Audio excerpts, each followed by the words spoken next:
ज़हीरुद्दीन मोहम्मद बाबर वो शख्सियत थे जिन्होंने बरसगीर में मुगलिया सल्तनत की बुनियाद रखी। वो एक बासलाहियत जंगजू, मुदब्बिर हकमरान, शायर और एक अजीम फौजी कमांडर था। बाबर की जिंदगी फतूहात, शिकस्तों, जदोजहद और आखिरकार एक शानदार कामयाबी से भरपूर है, जिसके नतीजे में हिंदुस्तान में एक ऐसी सल्तनत का आगाज हुआ जो 3 सदियों तक कायम रही। बाबर 14 फरवरी 1483 को फरगाना, मौजूदा उज़्बेकिस्तान में पैदा हुए। वो तैमूरी खानदान से ताल्लुक रखते थे और उनके वालिद उमर शेख मिर्जा फरगाना के हुक्मरान थे। बाबर निस्बती तौर पर 2 अजीम हुक्मरानों का वारिस था। बाप की तरफ से वो तैमूर लंग की नस्ल से था, जो एक अजीम फातिह और चंगेज खां का जानशीन समझा जाता था। माँ की तरफ से वो चंगेज खां की नस्ल से था, जिसने मंगोल सल्तनत की बुनियाद रखी थी। बाबर को बचपन से ही सल्तनतों की हुक्मरानी का ख्वाब था, लेकिन उसकी राह में बेशुमार रुकावटें आईं। बाबर की उम्र सिर्फ 12 साल थी जब उसके वालिद का इंतकाल हुआ और वो फरगाना का हुक्मरान बन गया। लेकिन छोटी उम्र में बादशाहत मिलना उसके लिए ज्यादा चैलेंजेस लेकर आया। 1497 में बाबर ने अपने दादा तैमूर लंग के दारुल हुकूमत समरकंद पर कब्जा कर लिया, लेकिन जल्द ही वो बीमारी में मुब्तला हुआ और अंदरूनी साजिशों के बायस उसे शहर छोड़ना पड़ा। 1501 में उज़्बेक रहनुमा शेबानी खान ने उससे समरकंद छीन लिया और बाबर को भागना पड़ा। समरकंद से निकाले जाने के बाद बाबर ने अपनी किस्मत काबुल में आजमाई और 1504 में काबुल पर कब्जा कर लिया।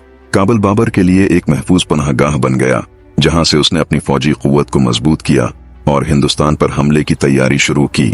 बाबर को हिंदुस्तान में दाखिल होने का मौका तब मिला जब दिल्ली के सुल्तान इब्राहिम लोधी के खिलाफ मुख्तलिफ मकामी हुक्मरानों ने इससे मदद तलब की।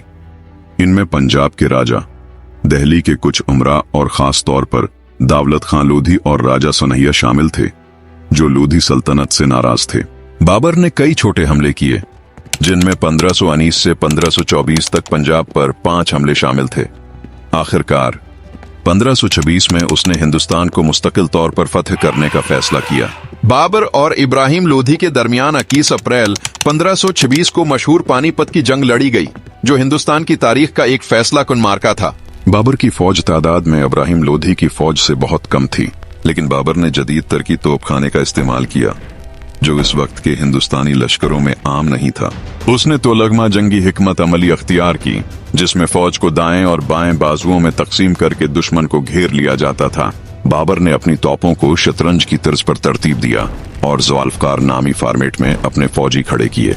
बाबर की जंगी हिकमत अमली ने हैरान कन तौर पर काम किया और इब्राहिम लोधी की फौज शदीद नुकसान उठाने के बाद मुंतशिर हो गई। इब्राहिम लोधी मारा गया और बाबर ने दिल्ली और आगरा पर कब्जा कर लिया। इस जंग के नतीजे में मुगलिया सल्तनत की बुनियाद रखी गई।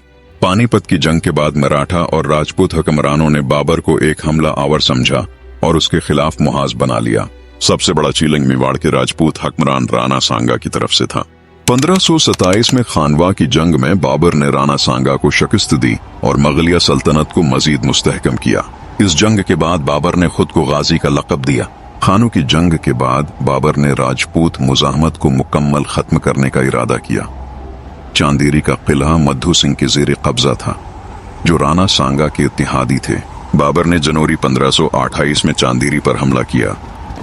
राजपूतों ने जबरदस्त मुजाहमत की, लेकिन मुगल फौज की ताकत और बाबर की अस्करी हिकमत अमली के आगे न टक सके। राजपूतों को शिकस्त हुई और रवायती जौहर रस्म के तहत राजपूत खवातीन ने खुद को आग में झोंक दिया, जबकि मधु सिंह और उनके साथी आखिरी दम तक लड़ते रहे। इस जंग में बाबर ने बारूद और तोप खाने का मुअस्सिर इस्तेमाल किया, जिसने किले की दिफाई सलाहियत को कमजोर कर दिया। बाबर के लिए मशरकी बंगाल में अफगान हुकाम की मौजूदगी एक संगीन चैलेंज बन चुकी थी।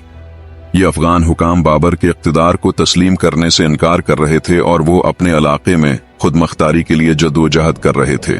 बाबर की फौज का सामना अफगान हुक्मरान महमूद लोदी की क़ियादत में था, जो कि बंगाल में एक ताकतूर कुव्वत बन चुके थे। महमूद लोदी ने मुगल सल्तनत के खिलाफ एक फौजी मुहिम शुरू की थे। 1529 में गागरा के इलाके में दोनों अफवाज के दरमियान एक फैसला कुन मार्का हुआ। बाबर की फौज ने अफगानों के हमले को नाकाम बनाया और उन्हें शदीद शिकस्त दी। अफगानों की शिकस्त के बाद बाबर का इक़्तिदार मशरक़ी बंगाल में मुस्तहकम हो गया। इस जंग में अफगान क़ुव्वतों की शिकस्त ने बाबर के इक़्तिदार को न सिर्फ मजबूत किया, बल्कि बंगाल के इलाके में मुगल सल्तनत की मौजूदगी को भी मुस्तहकम किया। बाबर एक मुनज़्ज़म हिक्मरान था। उसने हिंदुस्तान में एक मरकजी हुकूमत कायम की, मालियाती निज़ाम को मजबूत किया और ज़मीनों की मुनसिफाना तकसीम के लिए इक़दामात किए। उर्दू ज़बान के इर्तिक़ा में किरदार अदा किया और बाबरनामा जैसी मशहूर खुद नुश्त लिखी। उसने हिंदुस्तान में मुगलिया फन तामीर और बागबानी के उसूल मुतारफ करवाए। बाबर ने 26 दिसंबर 1530 को आगरा में वफात पाई। कहा जाता है कि वो अपने बेटे हुमायूं की सेहतियाबी के लिए अपनी जिंदगी कुर्बान करने की दुआ करता रहा और कुछ दिन बाद इंतकाल कर गया। बाबर की आखिरी ख्वाहिश के मुताबिक उसकी मियत को काबुल ले जाकर दफन किया गया, जहां आज भी उसका मकबरा मौजूद है। बाबर ने मुगलिया सल्तनत की बुनियाद रखकर बरसगीर की तारीख को हमेशा के लिए बदल दिया। वो एक काबिल हुक्मरान, अजीम जंगजू और ज़हीन मुदब्बिर था, जिसने अपनी हिकमत अमली, जंगी महारत और इंतजामी सलाहियतों से एक नई सल्तनत की बुनियाद रखी। इसकी औलाद ने 3 सदियों तक हिंदुस्तान पर हुक्मरानी की और उसका असर आज भी जनूबी एशिया की तारीख, सकाफत और फनून में नुमायां है। ऐसी मजीद अच्छी वीडियोस के लिए चैनल को सब्सक्राइब करें और घंटी के निशान को दबाना ना भूलें।